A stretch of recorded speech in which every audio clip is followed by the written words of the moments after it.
19 national. यहाँ पर accident हुआ। एक्सीडेंट के दौरान जो है तो मारूफ सोशल वर्कर आरिफ खान साहब का मुझको फ़ोन आया कि तुम वहाँ पर ताबड़तोड़ जाओ कि एक ड्राइवर की जो है तो टांग फंसी हुई है।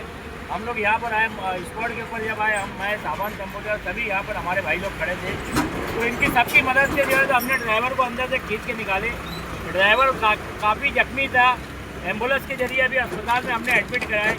90 होटल के जनाब में आए जिनके हादसा एक्सीडेंट होने की वजह सब में याद है हमारी यही, हम हमेशा हमारे चैनल के जरिए बोलो या वीडियो के माध्यम से बोलो, हम हमेशा जो है तो टोल प्लाजा टोल कंपनी को यहाँ से मैसेज देते हैं कि यहाँ से कई हज़ारों की तादाद में आवाम जो है तो रास्ता पार करती है और ब्रेकर है।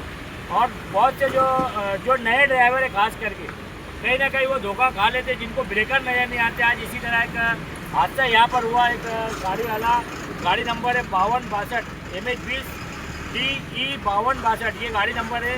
ये जो है तो बम्बई से धुलिया की तरफ जा रहा था, तो पीछे से लिया के उसने मार दिया गाड़ी को। तो कहीं ना कहीं टोल प्लाजा की सब में बड़ी लापरवाही ऐसी है कि यहाँ पे कोई बोर्ड का इंतजाम नहीं है, सिग्नल का इंतजाम नहीं है, जिसके वजह से ड्राइवर को दूर से कुछ यानी दिखे वहाँ से कि यार वहाँ ब्रेकर है या सिग्नल है या बोर्ड है।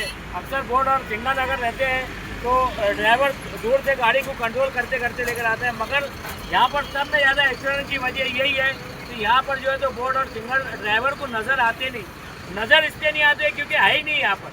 हम हमेशा यहाँ का वीडियो बनाते हैं, अगर किसका एक्सीडेंट होता है उसकी मदद करते हैं। मुफ्ती उन्नति सेवा फाउंडेशन की पूरी टीम, पब्लिक समाचार न्यूज़ चैनल की पूरी टीम और इसी तरह सामान तंबुलक सभी सोशल वर्कर और आम जनता भी यहाँ पे जो है तो इनकी मदद करती है। चाहे कार का एक्सीडेंट हो या ट्रक का एक्सीडेंट हो, चाहे वो हिंदू भाई रहे या मुसलमान भाई रहे, ये एक हमारा बिरादर है वतन हिंदू भाई था। हमने सभी ने यहाँ पर उसको सभी की मेहनत से उसको गाड़ी में से निकाले और गाड़ी में से निकाल के अभी उसको अस्पताल भेजाए।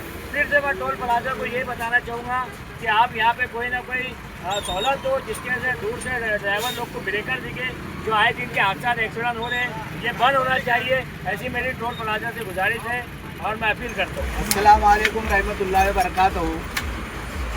मालेगांव नेशनल हाईवे नंबर 3 लपक होटल के पास अभी 9:30 बजे एक्सीडेंट हुआ है। खालिद भाई ने तो पूरा बता दिया है, भाई सरसरी तौर से बताना चाहता हूँ कि ये स्पॉट पे हमेशा एक्सीडेंट होते हैं और टोल प्लाजा की लापरवाही से होते हैं। तो मेरी ये गुजारिश है टोल प्लाजा से और प्रशासन से और जो रास्ते वाहतूक है हिंदुस्तान का, इनको भी मैं मैसेज देना चाहता हूँ कि यहाँ पे ब्रेकर के ऊपर जो एक्सीडेंट हुआ है तो ये ब्रेकर थोड़े ऊंचे करना चाहिए। क्यों? जब ब्रेकर अगर ऊंचे हुए तो ये पीछे से गाड़ी का एक्सीडेंट होगा नहीं। और दूसरी बात, यहाँ पे लाइट का इंतजाम करना चाहिए टोल प्लाजा वालों ने और प्रशासन ने भी। और यहाँ पे CCTV कैमरे लगाना चाहिए। क्यों कि CCTV कैमरे में इंसान को रास्ता समझ में आता है, लाइट की वजह से समझ में आता है। तो ये जो एक्सीडेंट होते हैं तो ये नहीं होंगे। इसलिए मेरी दरख्वास्त है प्रशासन से भी और टोल प्लाजा से भी कि इतना इंतज़ाम करके और ये एक्सीडेंट को रोका जाए। हम सत्तार भाई का शुक्रिया अदा करते कि उनको फ़ोन लगाए थे ताबड़तोड़ यहाँ पर उन्होंने एम्बुलेंस भेजाए और एम्बुलेंस के जरिए जो है तो अभी ड्राइवर को हमने अस्पताल में एडमिट कराया।